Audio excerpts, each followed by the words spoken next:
Então, esse livro, Tipos Psicológicos, foi publicado em 1921 e foi uma pesquisa realizada naquele período pós-ruptura com Freud, entre 1913 e 1918.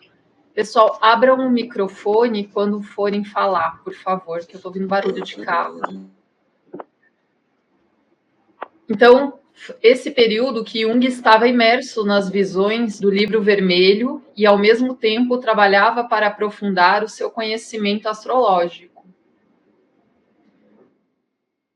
A teoria dos tipos de Jung fornece modelos de orientação geral do indivíduo para o mundo. Então, categoriza o indivíduo que tem uma atitude, ele fala que tem dois tipos de orientações, uma extrovertida e outra que é introvertida. E é uma teoria, é um livro bem grosso, bem complexo, onde a gente consegue perceber em nuances o que é ser extrovertido, porque no senso comum ser extrovertido é você, sei lá, ser simpático, se preocupar com o outro, mas aí muito além disso, a gente tem muitas nuances de extroversão, onde a gente se projeta no outro, onde o eu está nesse objeto, eu me relaciono através do outro, a introversão, essa relação com o eu, o objeto que me invade e eu preciso me proteger desse objeto desconhecido, né? Então, existem muitas formas de fazer esse balanço, inclusive proporções de extroversão diferente, em momentos diferentes, em ambientes diferentes. O ideal é sempre ter um equilíbrio. Quem está muito dentro precisa ir para fora. Quem está muito fora precisa ir para dentro. Então, esse seria o ideal. Em muitos momentos que a gente faz isso naturalmente, esses balanços. A gente está o tempo todo, opa, estou muito egoísta. Opa, estou muito coletivista, cara. Me perdi aqui no coletivo. Então, são só alguns exemplos mais superficiais mesmo de como operam essas orientações do indivíduo. E a gente tem as 4 funções da consciência, que algumas pessoas dizem que ele tirou, já dando spoiler, que ele tirou inteiramente da questão dos 4 elementos da astrologia, que a astrologia também já pegou isso de outras fontes e tal. É uma visão que permeia, assim, o meio junguiano, astrológico. Então, a gente tem as funções da consciência. Função pensamento, função sentimento, a sensação e a intuição. Vocês sabem dizer, assim, qual que estaria relacionada, por exemplo, ao elemento ar?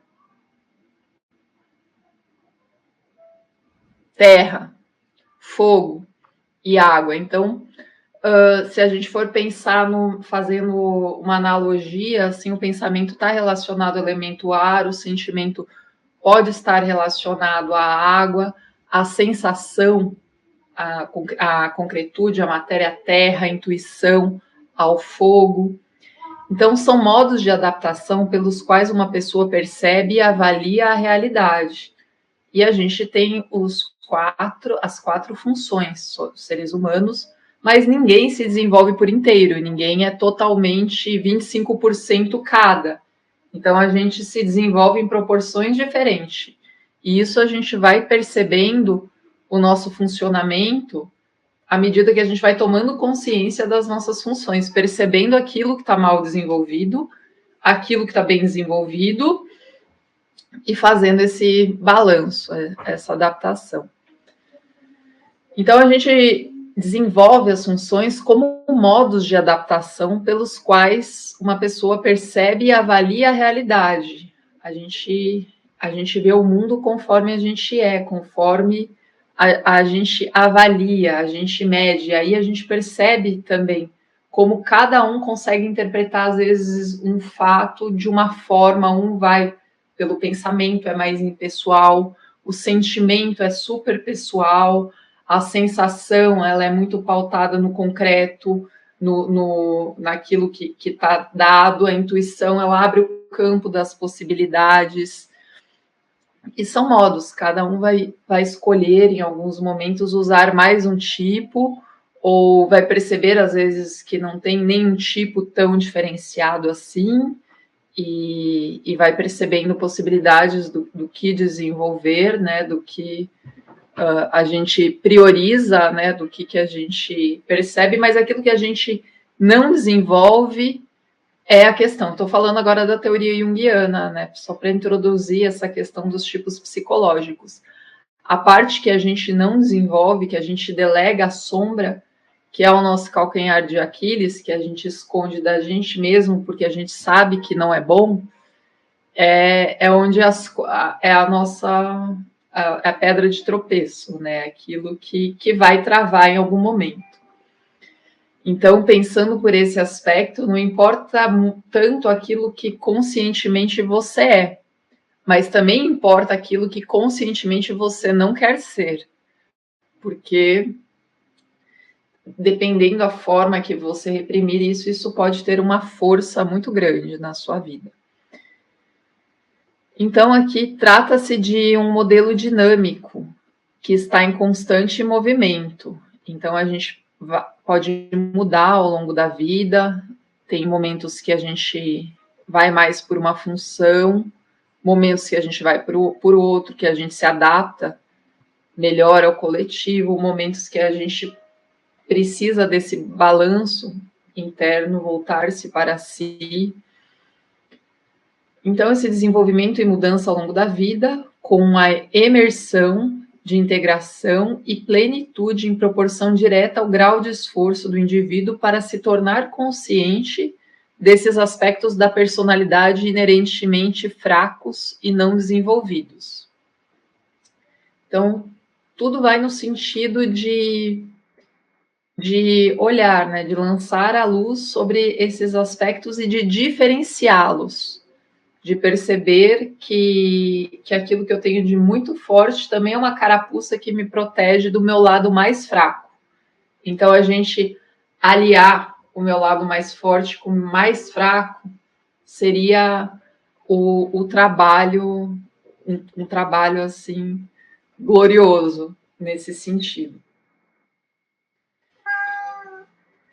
Então, de todos os modelos de Jung, a sua tipologia psicológica provou ser a mais popular.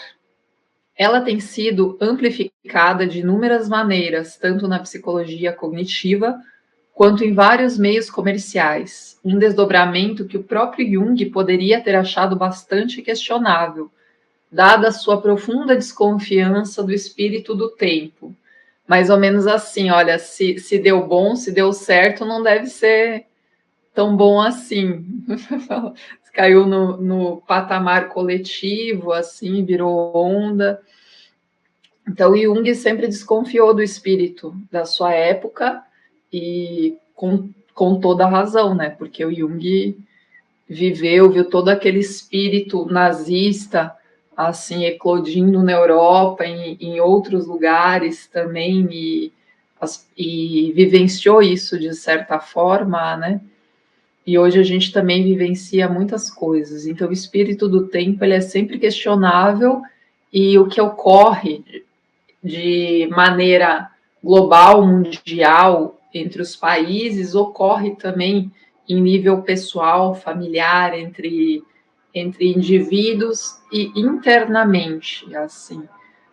Também Jung via as coisas dessa forma. E foi transformada aqui também em testes a tipologia de Myers-Briggs, que é o MBTI. Então, que é indicator desses qual que é seu tipo, INTJ, daí tem aquelas siglas, que acho que são 16 tipos, publicada pela primeira vez em 1943 por Catharine Briggs e Isabel Myers.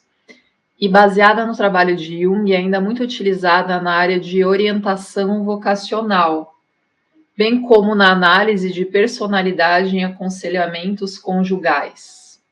Apesar das inúmeras críticas à sua exatidão e eficácia. Então, algumas pistas que a gente tem aí para orientações vocacionais, assim, de...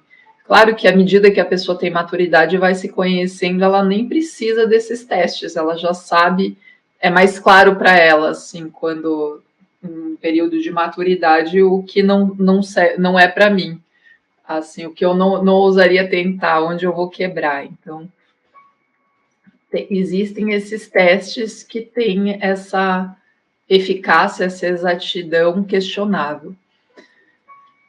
Até porque, gente, algumas pessoas elas podem ter uma percepção em relação a si e não fantasiosa, não uma percepção prática, assim, às vezes o quanto a autoimagem dela está relacionada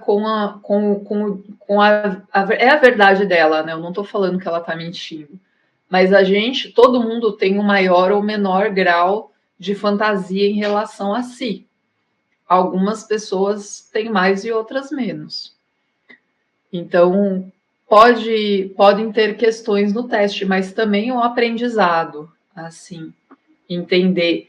Por exemplo, eu sempre valorizei muito, vou falar de mim, eu sempre valorizei muito a função pensamento, e eu tive numa época assim que meus testes davam função principal pensamento, era bem o que eu queria, assim, era impressionante, porque até na época ainda estava na academia, era exatamente o que eu queria desenvolver, era exatamente como eu queria me ver, essa parte intelectual mais afiada.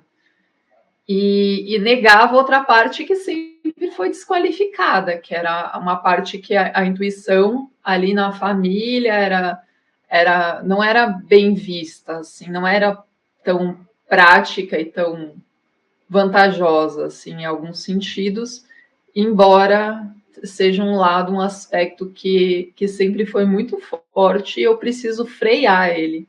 Eu posso dar corda para minha intuição, mas eu preciso também frear, assim, trabalhar o outro aspecto para não cair em unilateralidades. Tornou-se também lugar comum nos textos modernos de astrologia aplicar a teoria de Jung aos 4 tipos funcionais psicológicos para os elementos astrológicos, oferecendo interpretações desses elementos com base nas descrições de Jung. Sem dúvida, os elementos astrológicos foram importantes na avaliação de Jung sobre o horóscopo natal dos pacientes, como indicam seus comentários sobre a Senhora X. A Senhora X, que a gente comentou na semana passada, que eu lembro daquela parte que ele falou do Mercúrio em quadratura com a Lua, que seria uma questão de ânimos, e ele falou também que ela não tinha algum elemento, ele percebeu que faltava um elemento no mapa dela e ele certamente via alguma atitude correspondente àquela análise que ele fez. Esses elementos também são relevantes para os personagens que Jung encontrou nas visões que registrou no Livro Vermelho, já que essas figuras são descritas em termos de elementos particulares. O vermelho, por exemplo, usa roupa vermelho-fogo. Os elementos e suas qualidades aristotélicas, concomitantes de quente ou frio, úmido ou seco, são também um aspecto essencial de pano de fundo ou cenário paisagístico em que os personagens do Liber Novus aparecem. Essa é a composição de lugar descrita nos exercícios espirituais de Santo Inácio de Loyola, uma obra do século XVI que foi de considerável importância para Jung. No Liber Novus, o Anacoreta Ammonius, por exemplo, aparece em uma paisagem desértica, que é uma imagem, né, quente e seca. Vão imaginando aí, vão formando anacoreta, é tipo um ermitão, sabe? numa paisagem desértica, quente e seca, embora ele mesmo seja descrito como seco e frio. Em termos aristotélicos, ele é uma figura terrestre que habita e que depende de uma paisagem de fogo. Esses tipos de associação de elementos no Liber Novus são discutidos em mais detalhes no Astrologia Oculta, no Livro Vermelho, de Carl Gustav Jung. Eu acho que ela escreveu os dois livros meio que concomitantemente, assim, ao mesmo tempo, porque num livro ela cita o outro, em um ela cita o outro. Os textos astrológicos e alquímicos da antiguidade tardia medieval e do início da modernidade da biblioteca de Jung forneceram-lhe uma rica matriz de especulações sobre os 4 elementos. A primeira evidência textual existente dos elementos aparece nos escritos do filósofo Empédocles, no século V antes da era cristã. Mas apesar da declaração de Jung de que Empédocles tentou impor a ordem no caos dos fenômenos naturais, dividindo-os em 4 elementos, o próprio Empédocles se referiu a eles como raízes em vez de elementos, elementais, substâncias essenciais, talvez, estou pensando aqui. São divindades, não substâncias, e geram as formas e cores de todas as coisas mortais. Platão foi o primeiro a chamá-los de elementos. Então, quem surgiu com o termo não chamou de elemento, falou de raízes, como algo substancial. E Platão foi quem trouxe esse nome aqui, stoicheia, elemento. Posteriormente, a palavra grega para as letras do alfabeto, letras do grego antigo, como hebraico, era idêntica aos números e ao número, e o número para Platão provia a base arquetípica de todas as coisas. Olha, né, Maria? Para Jung, também os números eram arquetípicos, existentes tanto dentro como fora da psique humana. Não se sabe se os números foram descobertos ou inventados. Acho que a contagem, ou seja, a utilização de números, foi inventada. Entretanto, os números foram encontrados dentro e fora de nós. Os números são como arquétipos, que estão tanto fora quanto dentro. A gente encontrou eles fora porque eles vêm lá de dentro, assim, eles representam algo profundo para o ser humano, será? A gente, nessa tentativa neoplatônica de trazer o mundo das ideias, de concretizá-lo, de vivenciá-lo aqui, tudo que existe foi um pensamento, uma ideia. E no segundo século da era cristã, o astrólogo Cláudio Ptolomeu, embora não tenha usado o termo elemento, adotou as associações de Aristóteles, essas qualidades de Aristóteles, que é quente, frio, úmido e seco, em relação aos elementos. Agora, os elementos têm qualidades, as quais são todas mesclas dos 4 atributos. Por exemplo, a terra seca e fria, fogo seco e quente, água úmida e fria, o ar é úmido e quente. Sendo os temperamentos associados aos 4 elementos astrológicos, refletem essas qualidades em termos caracterológicos e fisiológicos. Eu lembrei também da Ayurveda, né? Vata, Pitta, eu esqueci o que? Doshas. Então, Vettius Valens, um contemporâneo mais jovem de Ptolomeu, cujo trabalho, assim como o de Ptolomeu, era familiar a Jung, foi o primeiro astrólogo a atribuir os elementos a 4 grupos de 3 signos zodiacais. Então, aqui, olha, isso foi posterior, foi atribuído em grupos, foram formadas o que chamamos de triplicidades ou trígonos. Foi esse Vettius Valens quem fez isso. Segundo Valens, o elemento fogo compreende a triplicidade de Áries, Leão e Sagitário. Terra, a triplicidade de Touro, Virgem, Capricórnio, e ar, a triplicidade de Gêmeos, Libra e Aquário. E água, a triplicidade de Câncer, Escorpião e Peixes.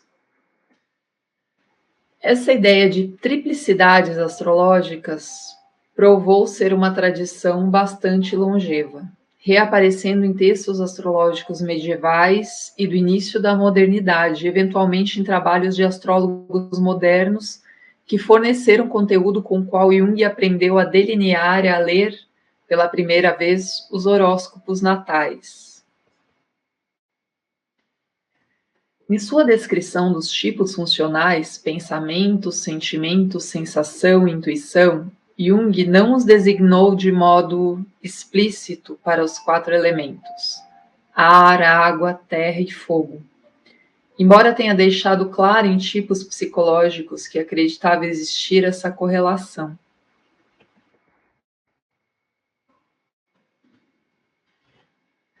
Desde os primeiros tempos foram feitas tentativas de classificar as pessoas de acordo com os tipos, e assim colocar ordem no caos. As mais antigas tentativas conhecidas por nós foram feitas por astrólogos orientais que conceberam as assim chamadas triplicidades dos 4 elementos: ar, água, terra e fogo. De acordo com essa visão antiquíssima, os que nascem nessas triplicidades compartilham dessa natureza, de ar ou de fogo, e terão temperamento e destino correspondente, lembrando aquela frase, caráter é destino. Então, aquilo que você tem dominante em você é o seu destino. Mais ou menos, não sei o que é dominante em mim, tudo bem, é seu destino. Mais ou menos isso. Então, seu caráter é o seu destino nesse sentido, aquilo que te compõe. Jung também se referiu às teorias de Cláudio Galeno, que era cristã, do início da era cristã, 129 a 216 da era cristã. Médico, cirurgião e astrólogo, cujos 4 elementos, derivados do médico Hipócrates no século V, antes da era cristã, equiparavam o elemento ar ao temperamento sanguíneo, a água ao fleumático, o fogo ao colérico e a terra ao melancólico. Já ouviram falar desses temperamentos? Jung declarou antes da era cristã, né? Você vê que muito tempo. E ainda é usado, né? Ainda a gente sabe muito bem o que é um temperamento sanguíneo. Se não sabe racionalmente, a gente já sentiu isso na pele de alguma forma, melancólico, fleumático, colérico, ou viu em alguém. Às vezes, o extrovertido ele tem pouca percepção de si, então ele vê através do outro. Né? Brincadeira. Mas, Raquel, eu tenho uma pergunta aí, puxando para o lado da psicanálise. Se você pensar nesses elementos que estão mais ou menos parametrizados ou fixados, na medida que eu me identifico como alguém introvertido, vamos supor, e isso me incomoda, e eu trago isso para a minha terapia ou para a análise, e eu vou tentar mudar, então eu estou mudando de elemento? Entendeu o que eu perguntei? Tipo, sim, você está desenvolvendo a função inferior, você está desenvolvendo aquilo que está na sombra.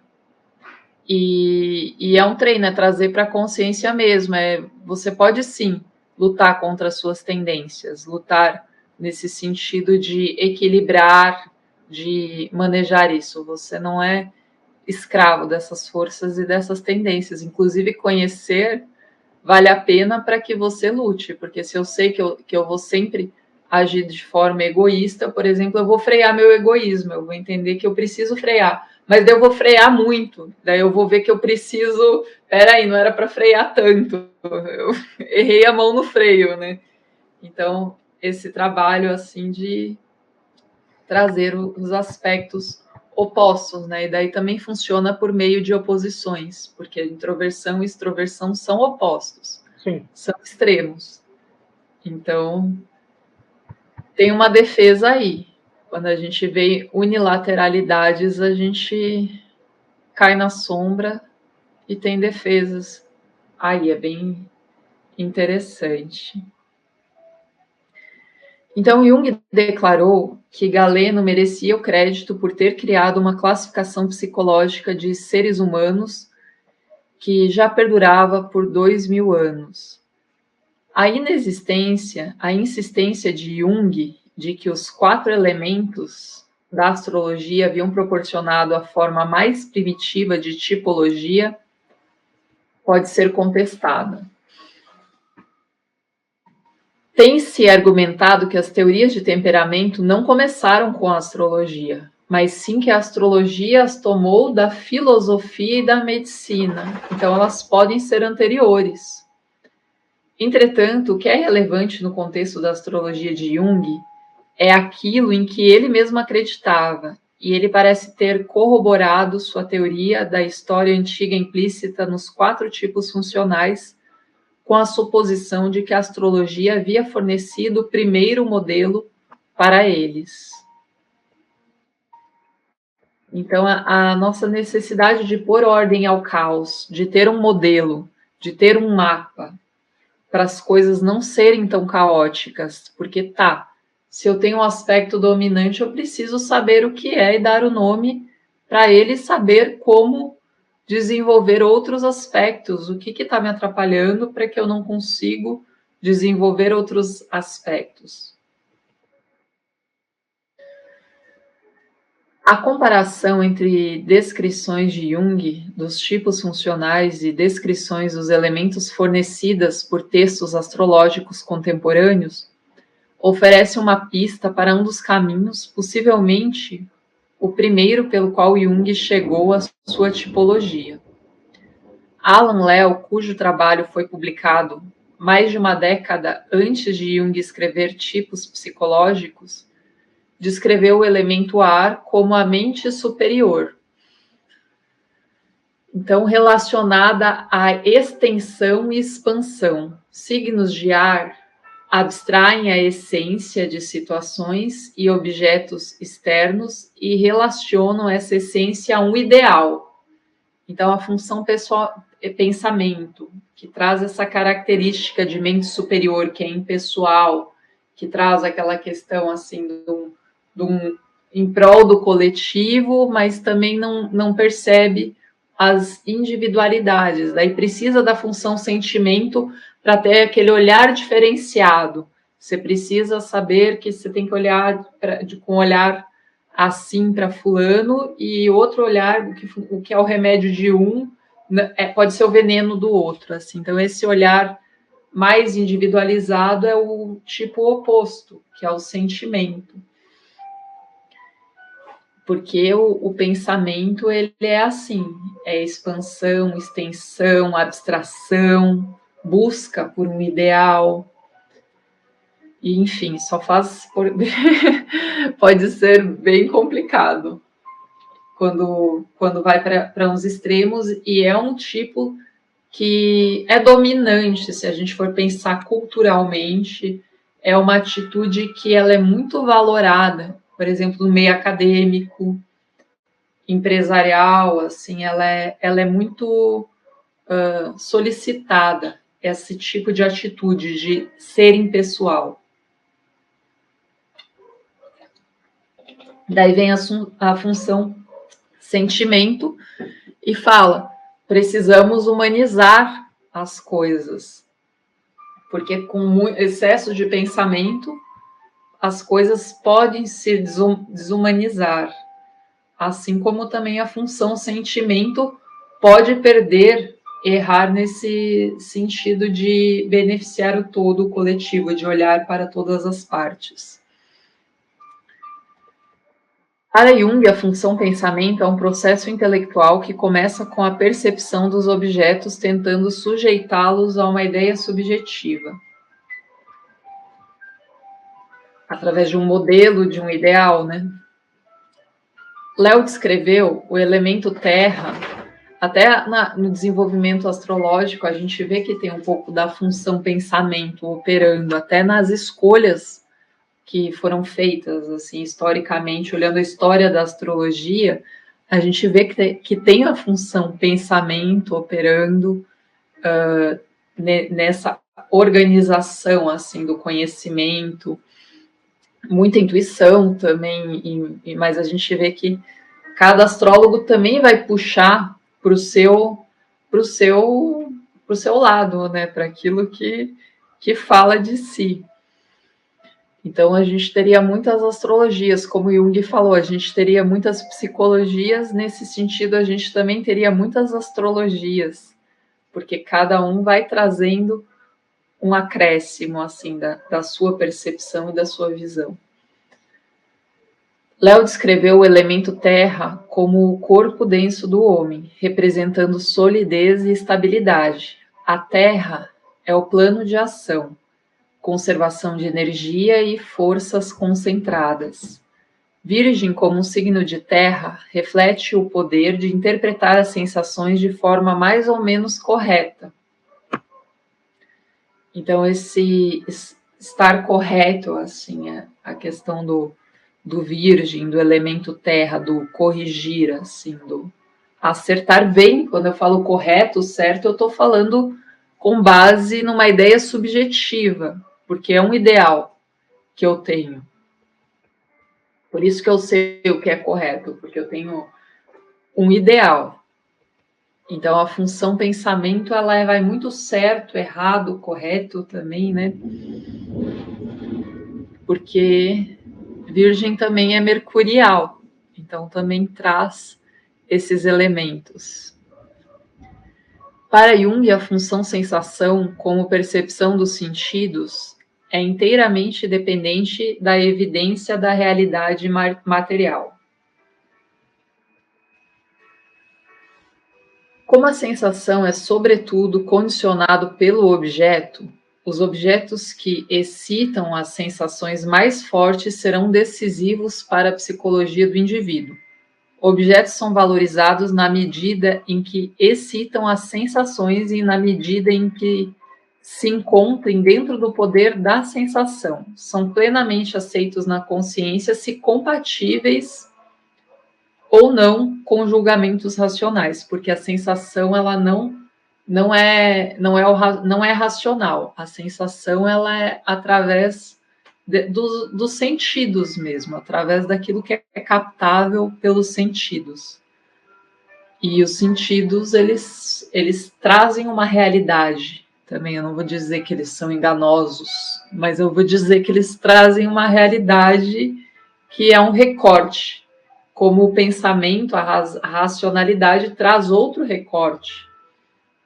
Claro que a gente é também condicionado a acreditar que um é melhor do que o outro, por uma convenção social, por um julgamento, mas será que sempre? Será que o tempo todo? Enfim. O único critério de seu valor é a intensidade da sensação produzida por suas qualidades objetivas. A elaboração de Jung do elemento astrológico Terra, incluída em um ensaio que escreveu em 1928 sobre o papel dos suíços na Europa, não foi plenamente elogiosa. Tampouco suas descrições dos tipos psicológicos tiveram o intuito da bajulação. Então não era para bajular o povo dele, né, os conterrâneos. E seu retrato dos signos de terra, que lembra as descrições que ele fez da função sensação, surgiu com fidelidade às interpretações oferecidas pelos astrólogos, desde Ptolomeu a Alan Léo.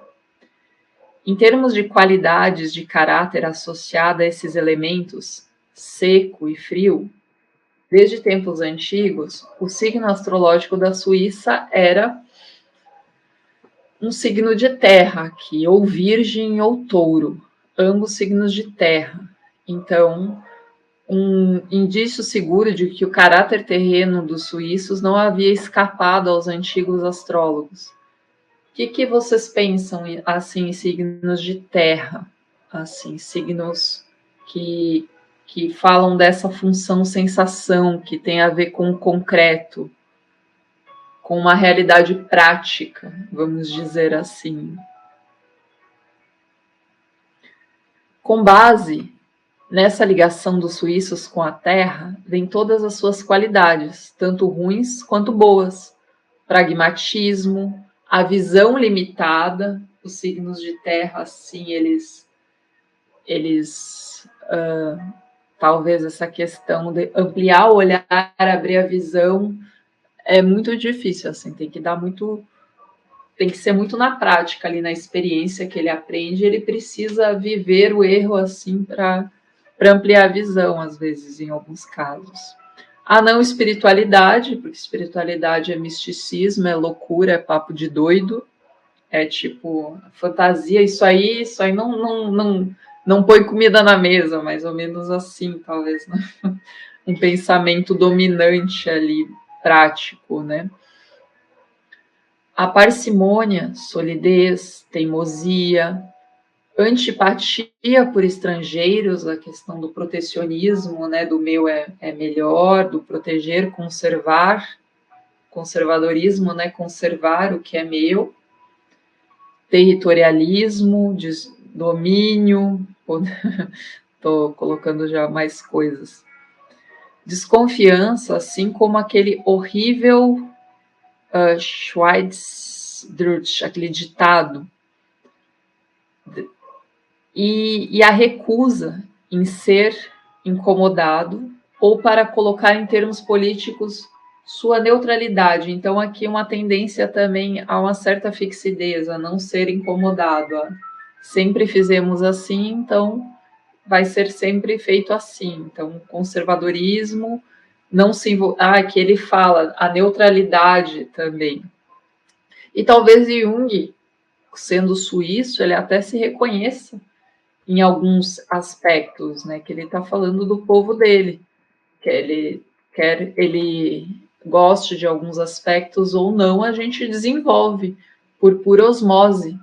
A gente acaba absorvendo, se tornando parte de um meio, de um coletivo, a gente acaba ficando, de alguma forma, internalizando aquele meio. Então, de acordo com esse modelo, a paciente de Jung, senhora X, nascida com 4 signos de terra, estava inerentemente inclinada a se relacionar com a vida pela função sensação bem adaptada. Focada no particular, não no geral, bem como no nível concreto da existência, em vez de no significado oculto em relação a ideias mais amplas. Com nenhum signo em ar, elemento ar, ou seja, nenhum planeta colocado em alguns dos 3 signos de ar, que é Aquário, Libra e Gêmeos, sua função pensamento, embora capaz de exibir alto grau de inteligência, era menos consciente e, portanto, menos adaptada em decorrência, e mais vulnerável ao domínio das inclinações críticas. Então, domínio das inclinações críticas. A pessoa não precisa nem fazer uma crítica, só já olhou torto, eu já acato. Então, é uma função discriminatória mal desenvolvida, pode levar a isso também. Opinativas e divisórias do ânimo inconsciente. Pode também um pensamento mal desenvolvido ou super desenvolvido também pode levar para essas linhas divisórias do ânimos. Exacerbada por uma configuração desagradável de Lua-Mercúrio que Jung descreveu em sua enigmática nota de rodapé, onde ele coloca Lua, Mercúrio em quadratura. E aponta, depois ele vai falar mais sobre o porquê ele fala que fala de um ânimos difícil, assim, de um ânimos polarizador.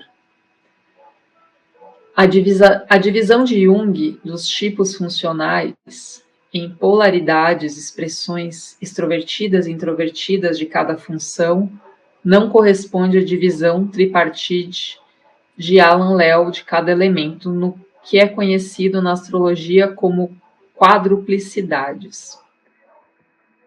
As quadruplicidades, que são as divisões cardinais, iniciam um signo nos 10 primeiros dias, os signos, desculpa. Os cardinais, tem os signos cardinais, os signos fixos e os signos mutáveis, que se intercalam, um cardinal, um fixo e um mutável.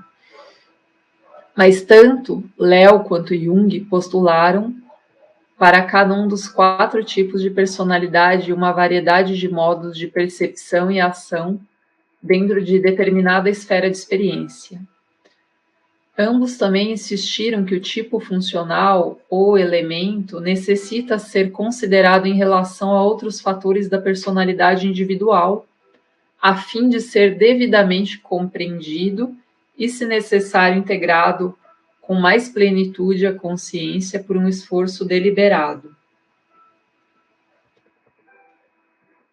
Ambos, em outras palavras, compreenderam suas tipologias como algo dinâmico, flexível e evolutivo em vez de estático e imóvel. Agora vamos falar dos planetas e complexos. A teoria do Jung, ela é muito interessante quando ela traz essa questão dos complexos que são inconscientes para o indivíduo, para quem os possui, em maior ou menor grau, à medida que ele vai ser, por muito cair e tropeçar na mesma pedra, ele vai começando a perceber que existem esses tais complexos. A segunda ideia, expressa na descrição de Jung da composição astrológica da senhorita X, que era paciente dele, se relaciona com seu entendimento de que as configurações planetárias, os deuses planetários em relação dinâmica entre si, simbolizam complexos inconscientes, expressos imaginariamente por narrativas místicas que retratam de forma simbólica a estrutura e a teleologia desse complexo. Então, trazendo esses elementos do mapa, é uma forma de evidenciar-se tais complexos, percebendo, trazendo para a consciência, né? Esses planetas são deuses, né? Como a gente falou no último encontro. Então, trazendo esses deuses que nos comandam, que às vezes a escolha do meu ego, e geralmente ela entra em declínio ali, ela é esmagada porque tem outras forças que operam. Por isso que o ego não é o senhor em sua própria casa, o eu não é senhor em sua própria casa, por esses aspectos ocultos, por esses deuses que nos controlam, que a gente quer negar, que a gente não quer ver, que eles possam estar atuando em nós, que a gente não é o condutor da carruagem, que a gente tem muitas coisas ali, às vezes os cavalos é que estão conduzindo mesmo, varia de cada caso, mas há um condutor. Então, o ânimos, de acordo com Jung, personifica o aspecto masculino inconsciente da psique feminina. E no horóscopo natal da senhora X é simbolizado em parte pelo planeta Mercúrio, que ameaça as qualidades femininas instintivas da mulher pela tensão do ângulo difícil entre eles. Então, um acaba subjugando outro, assim, é um masculino, o ânimos é o masculino da mulher que pode desqualificar o feminino da mulher. Tipo, é isso, mais ou menos. Essa tensão é, por sua vez, exacerbada pela qualidade pouco sofisticada da função pensamento da senhora X. Então, quando a função pensamento é pouco desenvolvida, pode trazer aquelas ideias assim muito assim, rígidas, assim, muito... tive uma ideia, isso, e coisas muito fixas, assim, muito se apegar demais quando a parte do pensamento não é tão desenvolvido. E a pessoa jura que é super desenvolvida. Para corroborar com essa ideia, né? Visto dessa maneira, um complexo inconsciente não é o produto nem de eventos traumáticos da infância e nem de impulsos instintivos reprimidos. Então, os complexos, eles não são gerados por os traumas da infância.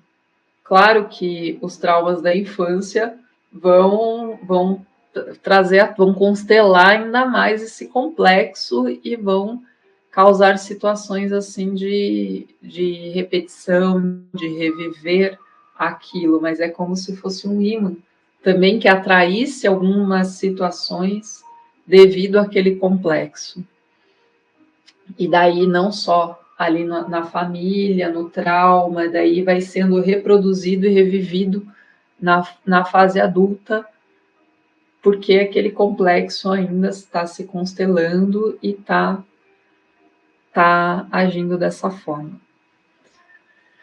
Então, eles não seriam oriundos de traumas de infância e nem dos impulsos instintivos reprimidos.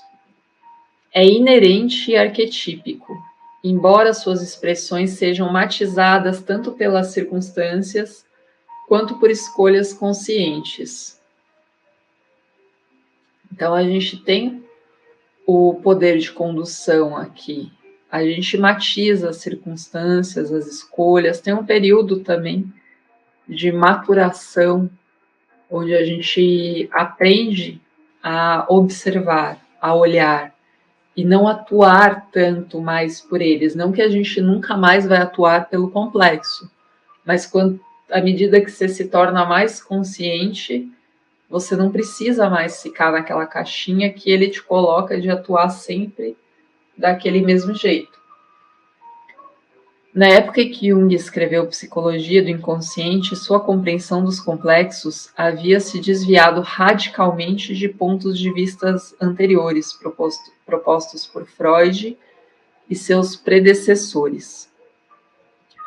Freud compreendia os complexos como ancorados nos impulsos instintivos. No modelo freudiano, o complexo, em particular o complexo de Édipo, é o principal fator na dinâmica psíquica. O mito é secundário, isso para o Freud, certo? O mito é secundário. Uma poética é ao mesmo tempo expressão sublimada dos impulsos instintivos reprimidos por causa dos tabus sociais. Os mitos podem, portanto, ser analisados em termos intelectuais e reduzidos a tabus sociais de conflitos sexuais inconscientes. Assim, quando Édipo inadvertidamente assassina o seu pai Laio e se casa com a sua mãe Jocasta, a narrativa mítica é meramente um retrato poético do desejo inconsciente que cada filho tem de destruir o pai para obter a posse sexual da mãe. Subjacente ao mítico Édipo está o complexo de Édipo.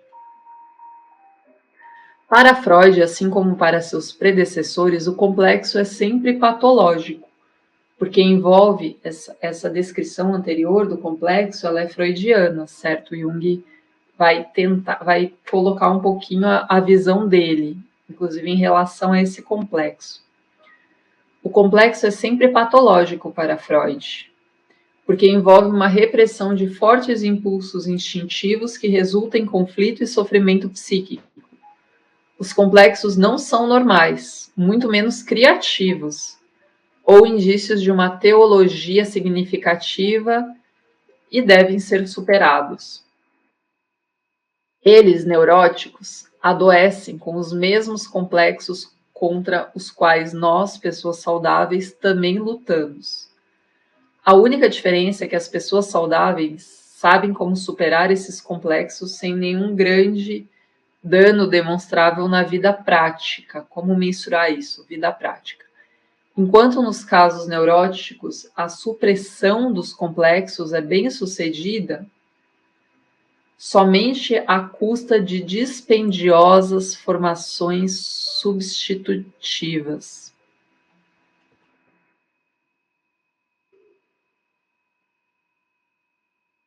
Então, como cada um vai se haver com esse complexo, determina a questão do patológico ou não. Jung, ao contrário, em certo modo, ele chegou a compreender que por trás do complexo de Édipo está o próprio Édipo. Não como realidade histórica, mas como um retrato imaginário de uma energia psíquica dinâmica, da qual o impulso sexual representa apenas uma dimensão. Então, esse desejo, esse impulso sexual é apenas uma dimensão. Raquel, eu tenho uma pergunta. Na descrição anterior, a impressão que eu tenho é que você não, o livro está descrevendo que tem os neuróticos e as pessoas, teoricamente, com uma saúde mental perfeita, que não tem nenhuma neurose, ou psicose, ou mania, sei lá. Eu não consigo entender isso. Não, todos têm, né? Todos são neuróticos em alguns graus, mas o grau patológico é onde esse balanço, assim, o grau patológico é aquele paralisante. Todos nós somos neuróticos nessa teoria. Então, o grau aumenta o grau. E como mensurar isso na vida prática? Eu sou neurótica, mas eu consigo trabalhar, eu consigo tacar a vida, eu consigo me haver fazer um balanço com a minha neurose e ok, assim. Ela não é que eu não consigo, eu busco ajuda e estou dando os meus pulos, sabe? Perfeito. O patológico seria um grau extremo, assim, onde paralisante, né? Então, Jung avalia não só por essa dimensão do impulso sexual. Ele avalia a destruição do pai por Édipo e a união com a mãe poderiam, nesse contexto, refletir não apenas um desejo incestuoso proibido e literal, mas também um desejo humano fundamental de quebrar o poder do ego racional, o pai, para fundir-se e ser transformado pelas profundezas do inconsciente, a mãe, processo interior que constitui o tema principal do livro novo. Então, essa busca por esse eu profundo, o ego racional, o pai que representa o mundo, mas o mundo não me satisfaz aqui, então eu busco nessas profundezas do inconsciente. Então, Jung faz essa leitura também para o complexo do Édipo, não pelo fim sexual em si, e sim por esse desejo de transcender o próprio ego, de também superar o pai do ponto de vista de mundo, de ego racional. Não? Então, os complexos, tal como Jung desenvolveu a ideia pela primeira vez em 1912 em Psicologia do Inconsciente, são as expressões psíquicas da libido, as quais não se limitam apenas aos desejos edípicos proibidos. Os complexos fazem parte de processos de vida fundamentais, psíquicos e espirituais, bem como instintivos, e não são meros produtos da repressão do instinto sexual. Seu poder compulsivo e muitas vezes destrutivo surge não de sua malignidade inata, mas do que Jung percebeu como fracasso do indivíduo em reconhecer e integrar a sua teleologia mais profunda. Então, por que fracassamos diante do complexo? Então, a dificuldade de integrar essa teleologia mais profunda.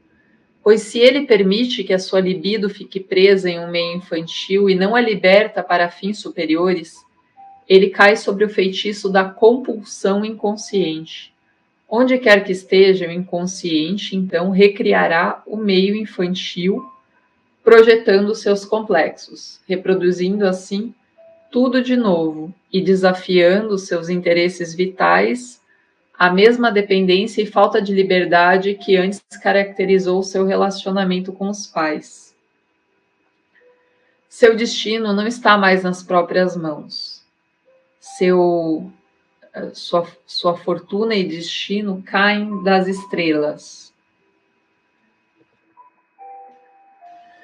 Para Jung, o mito veio primeiro, tal como sugeriu na Universidade de Fordham. Em 1912, os mitos emergem das projeções de padrões psíquicos fundamentais sobre os céus que proporcionam um excelente gancho porque espelham em resposta os mesmos padrões por meio das qualidades do tempo. Esses padrões se dão tanto fora quanto dentro. Então, os mitos falam de padrões interiores, que podem ser vistos fora, mas não são explicações para explicar como a natureza funciona. São processos que ocorrem dentro do homem. Por exemplo, aqui, o Sol nasce de uma escuridão, esse mito solar, que é um mito muito forte nas culturas, assim, na maioria das culturas conhecidas. O Sol nasce de uma escuridão desconhecida todas as manhãs e mergulha de volta à escuridão à noite. Esse é o fenômeno, né?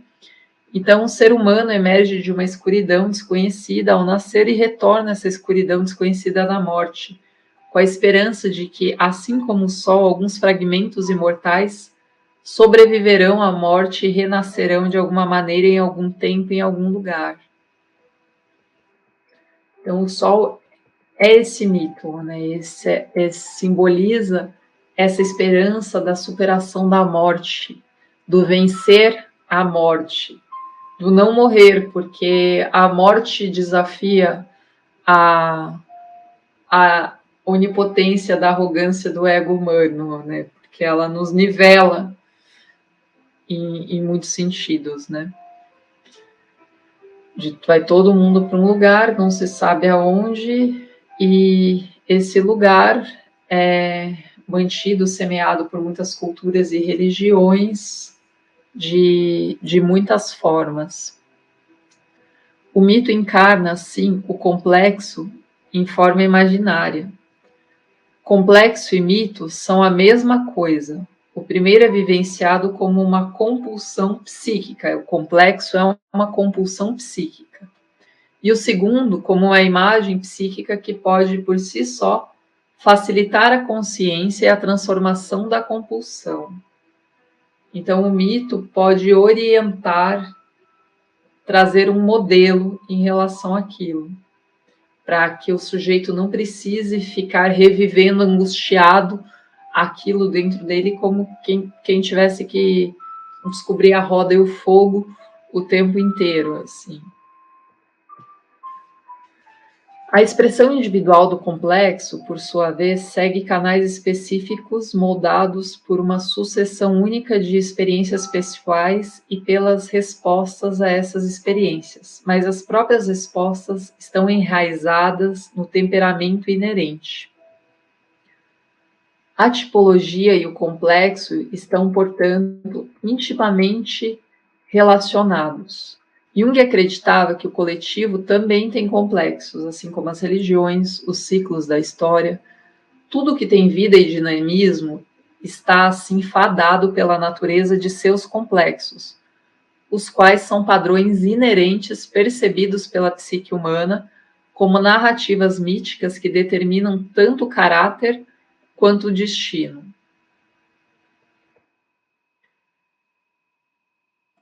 Estudos de possessão demoníaca, o fenômeno de múltiplas personalidades, transes mediúnicos, rituais xamânicos, exorcismos, transes de cura hipnóticos, escrita automática, visões em cristais, contribuíram para a crescente apreciação de Jung dos conteúdos do complexo inconsciente como mítico e transpessoal, em vez de pessoal, quando ele diz, não, nós não temos complexos, os complexos nos têm. Você não é tudo isso, não. O complexo, ele é uma camada muito maior do que o seu eu, o seu ego. E também pode ser patológico nesse sentido. Seria como uma maldição que vai passando de geração em geração, talvez. E para Jung, os arquétipos que estão no cerne de cada complexo são simbolizados por deuses planetários. A viagem pelas casas planetárias significa, portanto, a superação de um obstáculo psíquico ou de um complexo autônomo, devidamente representado por um deus ou demônio planetário.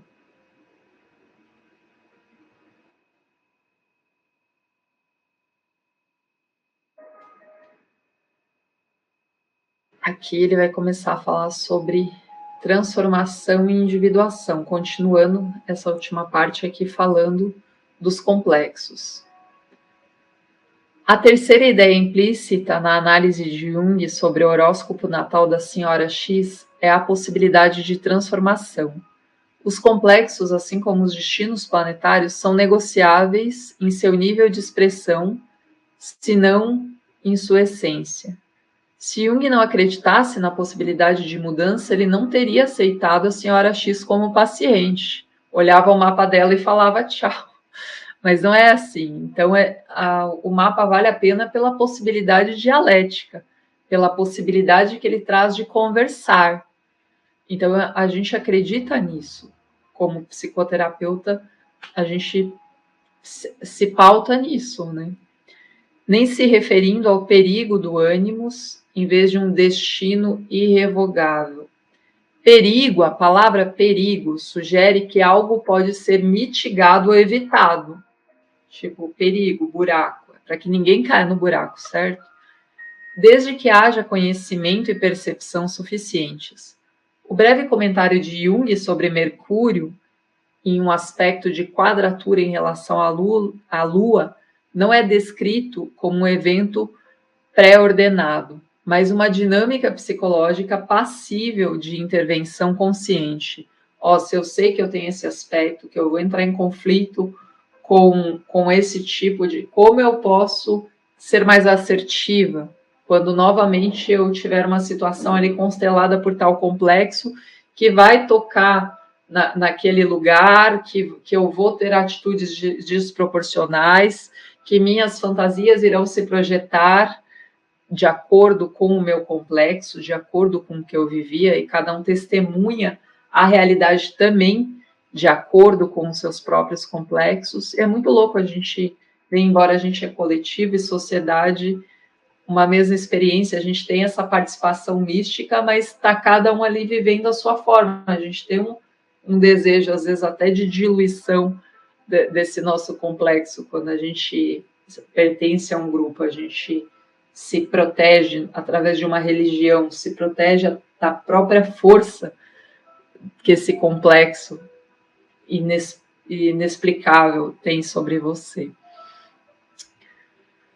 A ideia de um processo de desenvolvimento iniciado pela própria psique inconsciente, a transformação do instinto em propósitos superiores pelo poder dos símbolos, fornece o tema central de transformações, fazendo eco a uma afirmação seminal feita por Jâmblico no século III da era cristã. São os próprios deuses, por vontade própria e por meio dos próprios símbolos, que se encarregam no ritual teúrgico e realizam a transformação da alma individual. Então, os complexos são esses próprios deuses que estão atuando e dando essa oportunidade. Então, não tem visão fatalista e patológica, a menos que a gente não tome consciência, assim, que a gente se coloque em função desse destino de uma forma neurótica, patológica, de frear, de travar, de paralisar.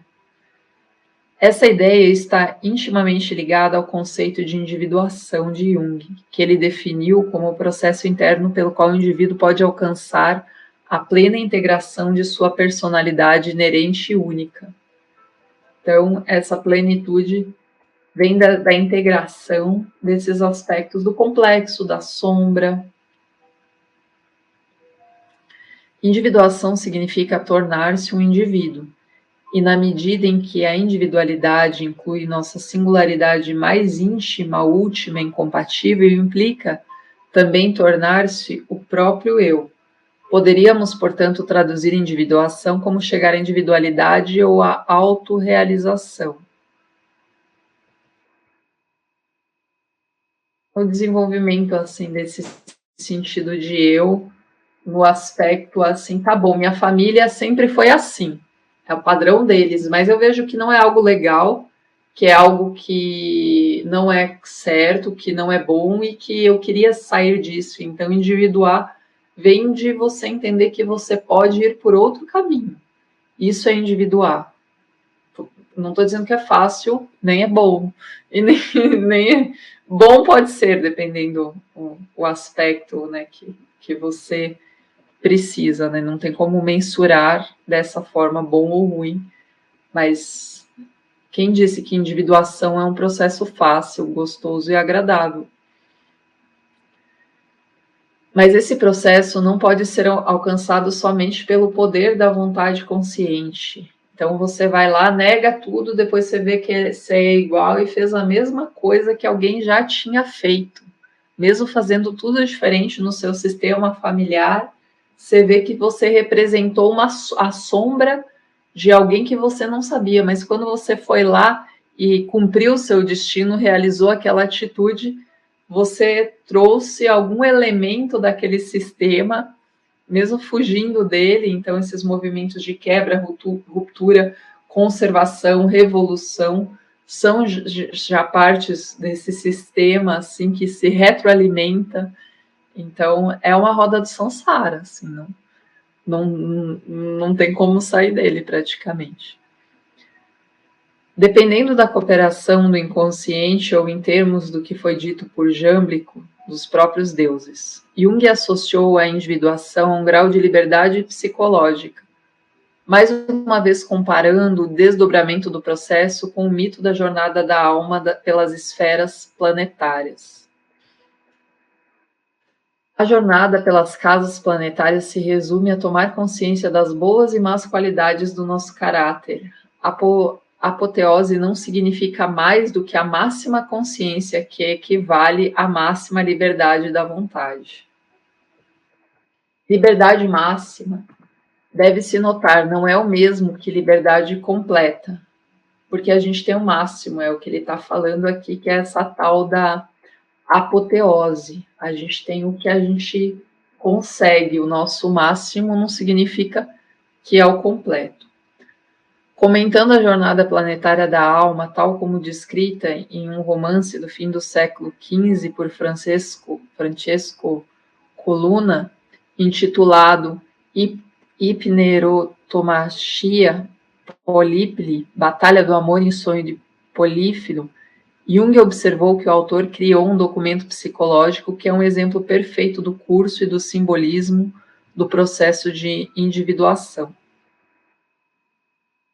Parece, levando em conta a analogia de Jung da jornada celestial da alma, com o processo de individuação que ele entendeu o horóscopo natal não apenas como um mapa psicológico de caráter e complexos, mas também como uma narrativa significativa, ou, na verdade, uma jornada mítica pessoal.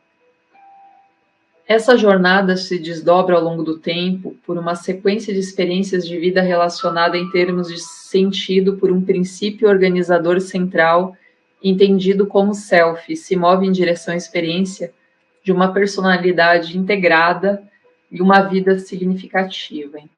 Então, estar vivendo a sua própria vida. Olha só, parece simples e óbvio, mas a gente que atende assim, a gente vê o quanto é difícil as pessoas viverem a própria vida, que é uma conquista para poucos, eu diria. É um privilégio sim. Na visão de Jung, enquanto esse processo ocorre, até porque muitas pessoas nem pensar por si, elas nunca ousaram fazer. Claro que eu posso falar que eu estou pensando por mim, mas eu sei que eu não estou pensando por mim, porque eu sei que o meu pensamento ele já vem imbuído de tudo que eu li, tudo que eu aprendi, tudo que que me foi consolidado, e isso também me constitui. E é a partir disso que eu me desenvolvo, assim, que eu vou filtrando, assim, que eu vou me alinhando com a minha verdade, não como algo fixo, rígido, mas sim como algo vivo, imutável. Na visão de Jung, enquanto esse processo ocorre com naturalidade em todos os seres humanos e é iniciado pela própria psique inconsciente, técnicas de trabalho analítico, como a imaginação ativa, aprofundam e aperfeiçoam o processo, tornando possível para o indivíduo, como a senhorita X, lidar com o perigo proveniente do ânimos, de forma consciente e mais criativa. Jung nunca sugeriu que a senhora X pudesse substituir o seu horóscopo natal por um diferente, mas ele parece ter desenvolvido a convicção de que a relação entre a consciência e o reino arquetípico precisava se tornar um diálogo, e não um monólogo. E que participar, que a gente precisa ouvir o inconsciente. O consciente precisa ouvir, por mais que lhe doa. É preciso ouvir, perceber. É mesmo nos sintomas, né, a depressão. Se você não ouvir, se você não deprimir, você vai passar a vida inteira depressivo. Como diria Melanie Klein, assim, que esse estado de depressão constante vem dessa impossibilidade de estar com isso, de sustentar, de suportar isso. E esse estar, sustentar, é de forma dialética, não um monólogo. E que participar do diálogo com a receptividade apropriada pode afetar tanto o indivíduo quanto os misteriosos padrões arquetípicos que constituem o destino individual. E no próximo encontro a gente vai falar da alquimia e sincronicidade. Hoje a gente encerra por aqui, mais ou menos no tempo